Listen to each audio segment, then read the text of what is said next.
On the phone with us right now is a former FBI ATF, or FBI, I'm sorry, FBI, with Ron Hosko. Ron, talk to us a little bit about what you're hearing about this.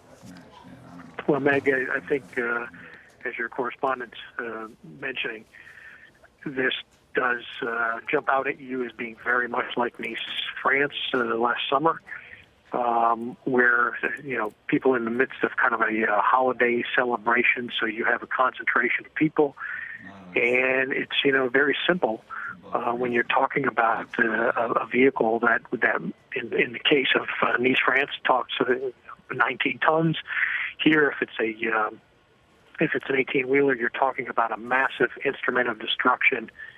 This doesn't seem accidental right now, and particularly when you line that up against commentary that we've heard coming from ISIS recently as this fall, talking about the instruments of potential attacks being, simple ones, tools that are at your immediate beck and call, and vehicles are that, and handheld weapons that are fairly simple to obtain are that as well. So this falls within the call of ISIS and others who want their own citizens, citizens of their own countries, to take up arms in the name of terror. What do you make of the timing? Here we are 6 days out from Christmas. Yeah, I liken it to, again, Nice, where, Bastille Day. You have a gathering of people. Christmas is a symbol of the faith that ISIS terrorists and other terrorists disavow, disagree with, want to subjugate. And so, with the call for civilian targets as fair game in terror, particularly where there are gatherings of people, those are all targets of opportunity for a low-intensity attack like might be brought with a vehicle, whether it's a car, as we saw at Ohio State, or a lorry that of the size of Nice, or an 18-wheeler. These things can bring with them immense destruction, do a lot of damage, and they're ubiquitous in the world. They're on every street. You cannot secure every street here in a Christmas market unless you have the intelligence that is going to lead law enforcement to secure a particular area. Usually these barricades can be driven around and got through or driven over in some cases. So it is very difficult to secure not only free America or free Germany. Very, very difficult to do that against every potential threat. All right, former FBI Assistant Director Ron Hosko, who is on the phone with us, talking us through this. We'll also have our executive producer, Albert Lewitton, who is taking a look at this, who used to live in Germany. And just to update our viewers right now, we have a truck, as you can see there on your screen, that has plowed in to a Christmas market in Berlin, Germany. We know at least one person has been killed. Several other people have been injured, and there are reports that people are trapped underneath the truck. And German newspapers are reporting that police have confirmed to them that this is a terrorist attack. Albert, as you're looking at this, we know this is 9 o'clock in the evening there in Germany, a really busy time. Right, so it's 9 o'clock right now in Germany. It's happened about an hour and a half ago, so figure this was prime time in terms of when people were shopping after work. Just to remind viewers, this is the Kurfürstendamm, which is the kind of the Broadway area of what we would consider Broadway here in New York, which would be Michigan Avenue in Chicago, or Santa Monica Boulevard in LA. It's a very fancy area. The truck that you see there in the screen, in the foreground of the screen, that's the truck that apparently plowed through the people. It's about a 53-foot truck. Well, we would see a 50. There it is, right there. That's a 53-foot truck at least. I mean, and not an easy truck to put through that neighborhood. And we are hearing now that the Wall Street Journal is reporting that multiple people have been killed. Want to bring in Ron Hosko again. And Ron, talk to us a little bit about, these areas that are so hard to protect. I mean, this is like a classic example of a soft target. It really is. You think in terms of churches and schools and other places that are, actually some of those are trying to be a harder target with active shooter training and awareness.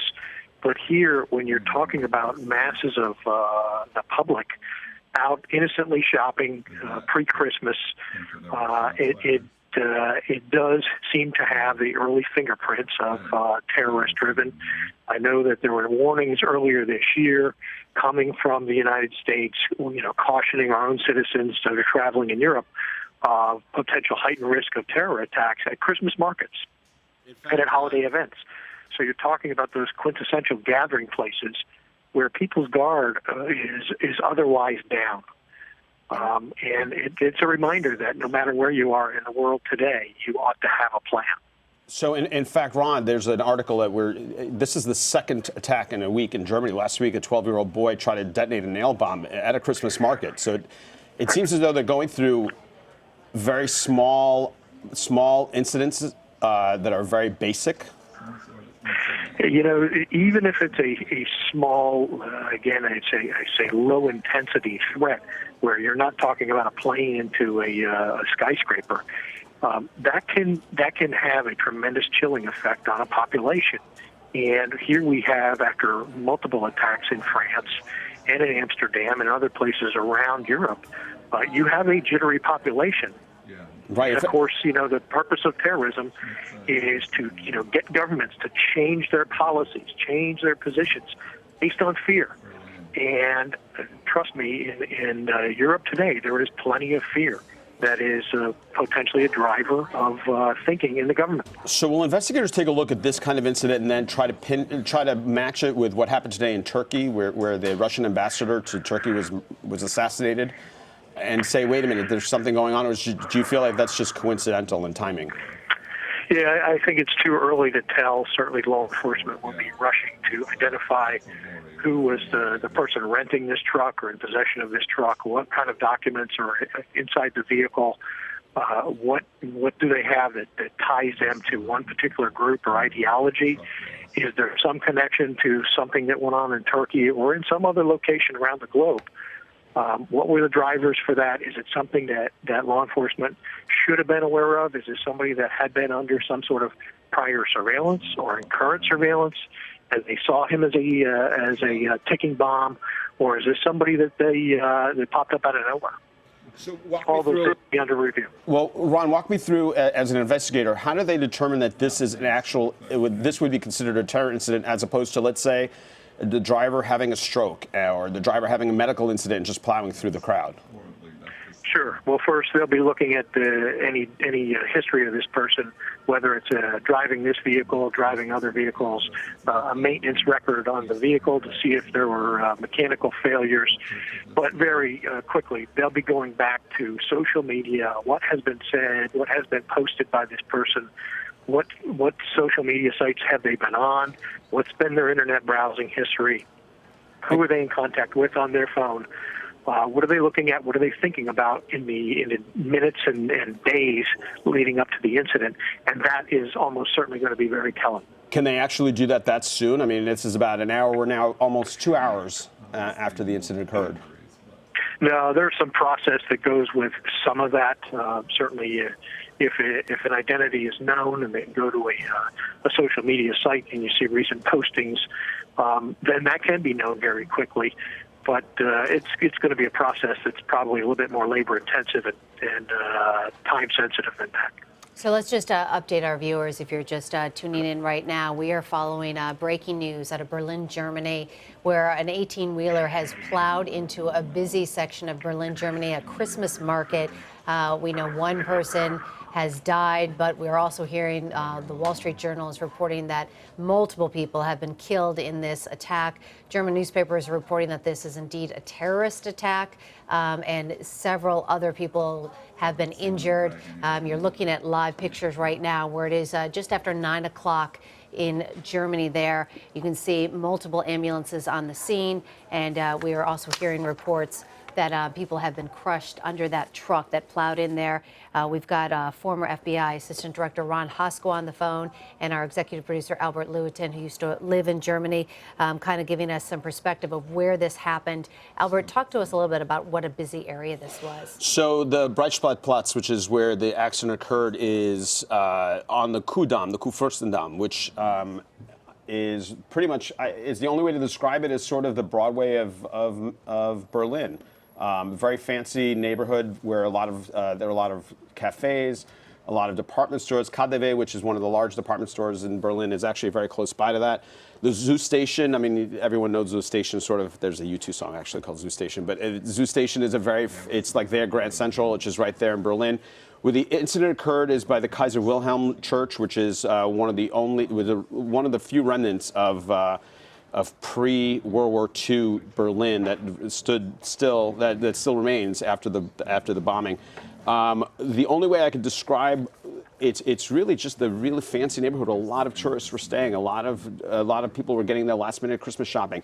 If you're in New York, think of it like the Columbus Circle Market. If you're in Chicago, Michigan Avenue, it's a very, very fancy area, very full of people, especially this time of year. December the 19th, just before Christmas, it's full of people. And as we were reporting earlier, a 12-year-old boy tried to detonate a nail bomb at a Christmas market earlier this week. So this is the second attack in 1 week. Ron, when you're looking at security and leading up to Christmas, what does that mean for authorities right now?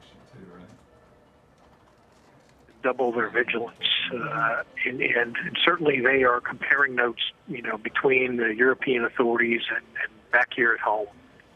They are looking at every shred of intelligence to see what pieces connect together, what pieces are different. Is there a common theme, a common thread?